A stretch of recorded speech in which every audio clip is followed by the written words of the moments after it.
লোকে লোকাৰণ্য সিঙুৰিস্থিত ঐতিহাসিক শ্ৰী শ্ৰী বাবা গুপ্তেশ্বৰ দেৱালয় প্ৰাংগণ। উত্তৰ পূৰ্বাঞ্চলৰ বিভিন্ন প্ৰান্তৰ পৰা অহা অগণন ভক্তপ্ৰাণ ৰাইজ আহি যোৱাকালিৰে পৰা শোণিতপুৰ জিলাৰ সিঙুৰিস্থিত শ্ৰী শ্ৰী বাবা গুপ্তেশ্বৰ দেৱালয়ত সাদিনীয়া কাৰ্যসূচীৰে আৰম্ভ হোৱা মহাশিৱৰাত্ৰিলৈ ভক্তৰ লানি নিচিগা সোঁত বৈছে। বিগত বছৰবোৰৰ দৰে এই বছৰো মহাশিৱৰাত্ৰি উপলক্ষে আয়োজন কৰিছে মেলা মহোৎসৱ। এই মহাশিৱৰাত্ৰি উদযাপনৰ বাবে বাবা গুপ্তেশ্বৰ দেৱালয়ৰ এক প্ৰতিবেদন। মৰিগাঁও বাতৰি।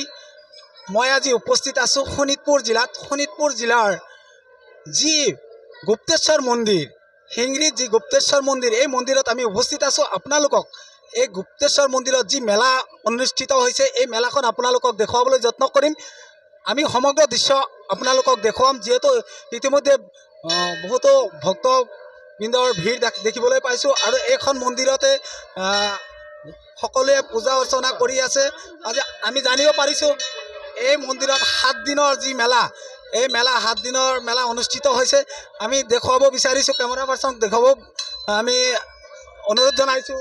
যিহেতু হয়তো এইখনেই গুপ্তেশ্বৰ মন্দিৰত কেইবা হাজাৰ লোকো ইয়াত আমি সমাগম হোৱা দেখিবলৈ পাইছোঁ। যিহেতু আমি আৰু আপোনালোকক সমগ্ৰ দৃশ্য দেখুৱাম, মেলাৰ দৃশ্যও দেখুৱাম। বহুতো দূৰ দূৰণিৰ পৰা বহুত দোকান, বিভিন্ন ধৰণৰ ইয়াতে মেলা বজাৰ আৰু যি দৃশ্য আছে, এই দৃশ্যবিলাক আপোনালোকক দেখুৱাবলৈ যত্ন কৰিম।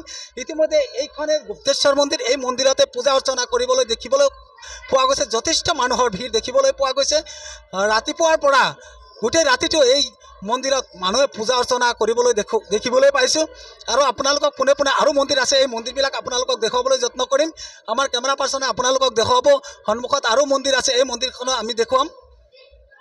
দেখা পাইছে যে ইয়াতে বাবাজীয়ে হয়তো ইয়াতে পূজা অৰ্চনা কৰিছে, ইয়াতে দেখিবলৈ পাইছে। আৰু ইফালেও আমি আপোনালোকক দেখুৱাইছোঁ, ইয়াতে পূজা অৰ্চনা চলি আছে। বাবাজীয়ে সকলে ইয়াতে পূজা অৰ্চনা কৰি আছে। দিনটো 7 দিন ৰাতি ইয়াতে বাবাজীয়ে থাকি পূজা অৰ্চনা কৰি আছে, সকলোকে আশীৰ্বাদ দি আছে। আৰু আমি আপোনালোকক মন্দিৰৰ সমগ্ৰ দৃশ্য দেখুৱাম, সন্মুখৰ দৃশ্যবিলাক আপোনালোকক দেখুৱাবলৈ যত্ন কৰিম। যিহেতু এইখন মেলাত গোটেইবিলাক দেখুৱাবলৈ সক্ষম নহ'ম, যিহেতু যথেষ্ট মানুহৰ ভিৰ। ইমান ভিৰৰ মাজত হয়তো আমি বাতৰি সংগ্ৰহ কৰাটো সম্ভৱ নহ'ব। যিমানখিনি পাৰোঁ আপোনালোকক দেখুৱাবলৈ যত্ন কৰিম। আমি আপোনালোকক দেখুৱাব বিচাৰিছোঁ এইখন আৰু এখন মন্দিৰ। এইখন মন্দিৰতো যথেষ্ট মানুহৰ ভিৰ দেখিবলৈ পাইছোঁ। ৰাতিপুৱাৰে পৰা সমগ্ৰ অঞ্চলতে, এইখন অঞ্চলতে যি হিংৰি অঞ্চল, এই অঞ্চলতে ভিৰ দেখিবলৈ পাইছোঁ। শোণিতপুৰ জিলাতে আমি ইয়াত উপস্থিত হৈছোঁ আৰু এইখন মন্দিৰতো আমি পূজা অৰ্চনা কৰিবলৈ দেখিবলৈ পাইছোঁ। পূজা অৰ্চনা কৰি আছে, যথেষ্ট লোকে ভিৰ আমি দেখিবলৈ পাইছোঁ। আৰু আমি আপোনালোকক দেখুৱাম মেলাৰ যি দৃশ্য, তাকো আমি দেখুৱাম।